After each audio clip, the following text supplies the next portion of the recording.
One of the most controversial subjects in the country right now is consumer debt. We talk about it all the time. Everybody says, oh, I don't want credit card debt. Credit card debt is making me stay awake at night. What do I do about my credit card debt? I don't have money. I use my credit card because I can't pay for other things. The problem with credit card debt is not that we use credit cards, it's that we don't understand credit cards. Credit cards are unsecured credit. Unsecured credit means that if the bank gives you a credit card, there's nothing they can come after to pay off the debt if you don't. On a home, when you get a mortgage, they say, okay, you didn't pay your mortgage, we're taking your home back. Or if you have an auto loan and you don't make your payments, they come take your auto back. Maybe even if you get a jewelry loan. But in a credit card situation, an unsecured credit consumer card, there is no security for the bank. So what does the bank do to feel better about the fact that they've given you unsecured credit? Well, number one, they set an interest rate.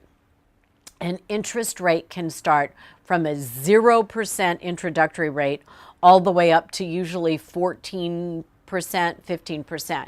What they're saying to you is when they say this is a promotional rate or an introductory rate, they're saying that it may not last. And so you need to read the fine print in your interest rate. Also, interest rates can go up on your credit cards, and I want people to understand that. It's really important. Let's say you get a credit card and you say, this is a wonderful interest rate. It is 6.99%. And you say, I can do that. And you have, maybe $3,000 on the card and you make more than the minimum payment. We're going to talk about the minimum payment in a minute. That interest rate will go up, says the fine print, if you miss one payment or if you're late with one payment. I think people aren't looking at their credit card statement. Why? Two reasons. It's on the second page on the back after all your charges. And if you're doing it online, it may not even mention your interest rate. It's really, really important to know the interest rate you're paying for your credit card. So imagine you get this promotional rate and you did a transfer balance. Now remember, transfer balances are pretty smart. You have a credit card with a low interest and you have a credit card with a high interest. So you take the credit card with the high interest and you transfer that balance over to the lower interest and you go, yay, I have made such strides. I'm going to pay not 18% anymore, I'm only going to pay 7%. And you think, oh, I can do this, this is great. But if you don't make more than the minimum payment on that new interest rate, and you don't make big payments, you're going to end up falling into the same trap. And if the balance starts to rise and you miss a payment or you're late with a payment, you're going to find yourself in the same situation. So here's what we want to say. Credit card, unsecured debt. Quite a privilege if you think about it. You can't go around complaining about the bank charging you an interest rate if they're actually giving you unsecured money. So whatever your credit score is going to determine your interest rate. That's number one. So if you get a credit card offering and you follow the terms and you get zero interest for balances paid off in 13 months, get the balance paid off, because when you see a statement, it's going to tell you what happens at the end of that agreement.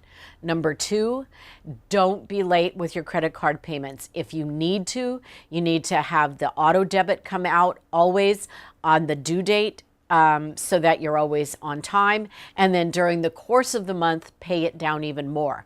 I don't think people understand that. You can pay down your credit card twice per month.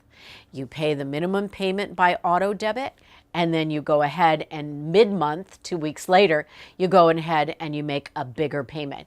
That will pay down your credit card faster. Number three, if you have a credit card that's paid in full, please don't close it. We'll go into that later about your credit score. Keep that credit card open, put it away, because your credit score looks at how much credit is available to you and how much have you used. They like to see a gap. So if you have 20,000 available to you, but you've only used 1 or 2,000 and it gets paid off, your credit score is going to be enhanced by that. Watch out for those promo and interest rates. It's really important. Those promo and interest rates last a very short time. Introductory rates means we're going to get you into our web with this incredible rate, but there are little fine print that says you might get screwed over and you might end up at 28.99% if you make one mistake. Very important you don't make mistakes. Credit cards are the most understood credit in the industry. You don't understand, and I'm going to explain really quickly about compound interest. Okay, so you have a credit card, you owe $3,000, the interest rate is 7%. You make a minimum payment of $158. Look at what's in that $158. Part of that is the finance charge. Then, let's say the finance charge is $80. You make $158. Only $78 went to the principal amount owed on that credit card. Then the rest of that goes back onto your credit card balance. So you might be paying interest on interest. So later on, there'll be a more detailed look. I'm going to take a credit card statement and I'm going to show you what it looks like and what to look for.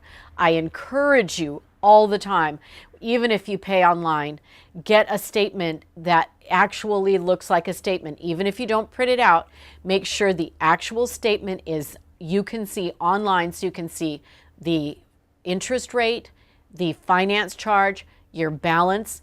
They are actually by law supposed to tell you if you pay the minimum balance, how long it will take you. Some say 21 years. So we want to get out of that horrible cycle. So I'm going to get a credit card statement. I'm going to show you how to read it, and we're going to see that perhaps we're using our credit cards in the wrong way, and that's why we're drowning, that's the common term, in credit card consumer debt. So I look forward to showing that to you in one of the next segments.